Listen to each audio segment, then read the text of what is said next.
Infante, y el lunes el doctor Juan Ramón de la Fuente, profesor emérito de la UNAM, es rector de la misma Universidad Nacional Autónoma de México, presidente del Consejo del Instituto ANSPEN, presidente del Consejo del Instituto ANSPEN Capítulo México. Querido Juan Ramón, ¿cómo estás? Buenas tardes.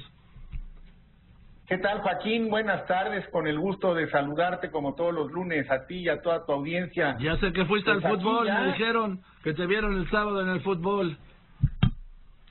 Pues así es, Joaquín, fui al fútbol, fui al Estadio Azteca, donde debo decir que hacía tiempo que no iba. Yo habitualmente voy al Estadio Olímpico de Ciudad Universitaria, pero me dio mucho gusto ir al Estadio Azteca porque llevé a mi familia. Nos pusimos la camiseta verde. Tenía yo particular interés en que uno de mis nietos quiera jugar a la selección, y además aproveché para tratar de percibir de manera directa cómo estaba el ambiente entre la afición y la selección nacional. Así que entré caminando con mi familia, pasando por los niveles de seguridad. La verdad debo decir que buen ambiente, ambiente festivo, ambiente familiar, ambiente ordenado, pero claro, la relación que se percibió a lo largo del partido y sobre todo al final entre la afición y la selección, pues no fue una relación tan tersa o tan entusiasta como a muchos nos hubiera gustado. No voy a juzgar yo cómo jugó la selección. En México cada uno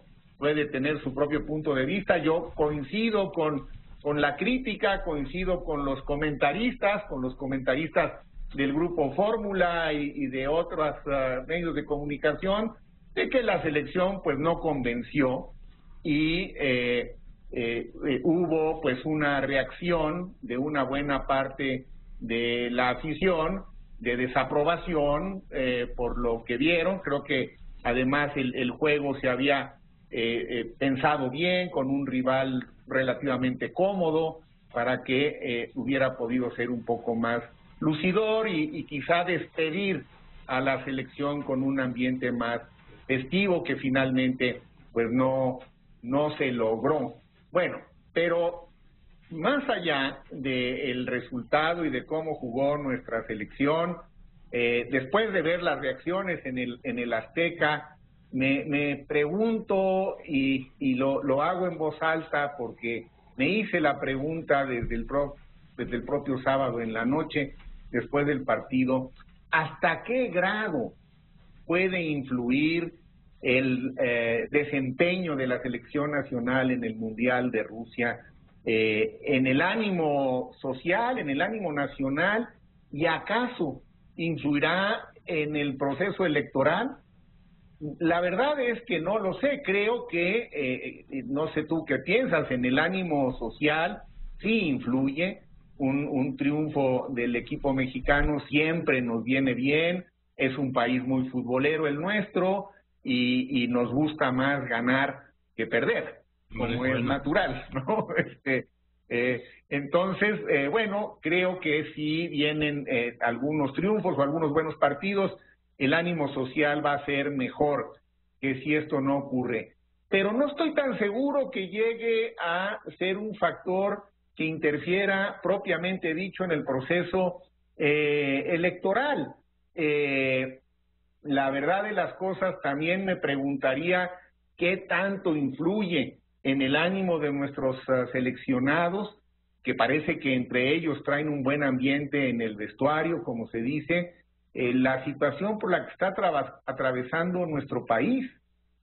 Bueno, tampoco pienso que sean factores que estén tan absolutamente desligados unos de otros. Por lo pronto, Joaquín, para mi sorpresa, ya empezó a haber una primera injerencia entre el Campeonato Mundial de Fútbol y el proceso electoral.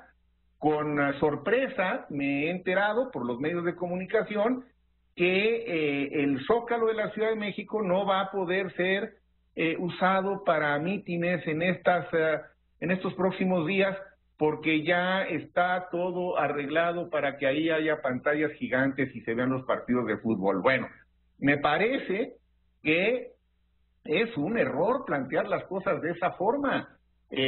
Hombre, yo creo que pueden ser perfectamente compatibles los horarios de los partidos de fútbol y los horarios de los mítines políticos que se quieran hacer ahí. El Zócalo es una plaza pública, hombre. Dejémosla como un espacio público y coordinemos los horarios para que no haya traslape. Además, pues los juegos de la selección están ya muy bien definidos en el calendario. Yo no creo en lo personal que vaya a haber candidatos que quieran hacer grandes mítines o grandes eventos cuando está jugando la selección, porque me parece que es de antemano tener perdida la audiencia en esos horarios y esos días. Pero ojalá esta idea de que no se pueda usar el Zócalo para mítines políticos en estos días preelectorales, pues las autoridades competentes la reconsideraran. Me parece que no son incompatibles una cosa con la otra, y las plazas públicas deben de seguir manteniendo su carácter de plazas públicas en donde puedan coexistir y convivir diversas actividades. Pero en fin, para muchos el fútbol, Joaquín, es como la religión, y lo viven como tal, sí hay esa gran pasión. También creo yo que forma parte de la cultura. También creo yo que el fútbol, hoy en día, el fútbol profesional tiene un inmenso valor comercial, y es muy interesante, Joaquín, porque siendo un deporte que está totalmente globalizado, las audiencias en la televisión, por ejemplo, lo que se dio en la reciente final de la Copa Europea de Campeones, tienen audiencias verdaderamente de millones y millones y millones los partidos de fútbol. Creo que la Copa Mundial va a cautivar nuevamente a millones de espectadores. Entonces es un fenómeno que está muy globalizado, pero por otro lado sigue avivando los nacionalismos, porque todavía en los partidos de fútbol, por supuesto que reviven en algunos casos los nacionalismos. Entonces, bueno, el tema se ha ido volviendo más sofisticado, interesante. Me mandaron un libro recientemente de este autor que es un gran periodista, ya lo hemos comentado aquí, Franklin Foer, que se llama ¿Cómo se puede explicar al mundo a través del fútbol? Ha sido un bestseller que editó Harper, está en inglés, seguramente la edición ya debe estar en español porque se ha vendido, ha sido un bestseller del New York Times y de muchos otros revistas y publicaciones en inglés. Y Ford lo que hace son algunas preguntas que vienen a cuento ahora en vísperas del Mundial. Por ejemplo, dice, ¿qué se requiere para ganar una Copa del Mundo? Y hace un buen análisis de qué han hecho los equipos para ganar una Copa del Mundo, y entonces habla de la importancia de la tecnología en la que se cuantifica absolutamente todo, el desempeño de cada jugador, cuántos pases, cuántos tiros a gol, cuántos errores, pero al final del análisis, dice Foer, después de revisar con mucho cuidado todos estos aspectos, llega a la parte subjetiva del jugador y dice, los equipos que ganan las competencias tienen jugadores que arriesgan, tienen jugadores creativos, tienen jugadores que contagian en la cancha un cierto espíritu de libertad, de coordinación, que va más allá de las jugadas preparadas en la semana, que va más allá de la tecnología. Y también se pregunta Ford si tendrá que ver el tipo de régimen que prevalece en los países que han ganado las Copas del Mundo. Yo nunca había visto este análisis, lo comparto brevemente contigo y con tu audiencia, no sé si tú lo conocías, pero es interesante porque resulta que en los años 30, cuando ganó Italia los mundiales de 34 y de 38, había un régimen fascista. Después, en los 70, hubo juntas militares en Brasil y en Argentina cuando sus equipos ganaron las Copas del Mundo, pero definitivamente, si se trata de ver qué es lo que prevalece en los países que han ganado las Copas del Mundo, lo que prevalecen son las democracias. Y desde 1990, que ganó Alemania, después en 94 Brasil, Francia en 98, Brasil nuevamente en 2002, Italia de nuevo en 2006, pero ya con una democracia frágil, como la hemos visto, pero democracia al fin y al cabo, España en 2010 y Alemania nuevamente en 2014, de manera que sí quisiéramos hacer un análisis de qué tipo de gobierno es el que seguramente podrá tener un representativo nacional que gane la Copa del Mundo, debe ser un gobierno democrático, como ha ocurrido en los últimos 15 años.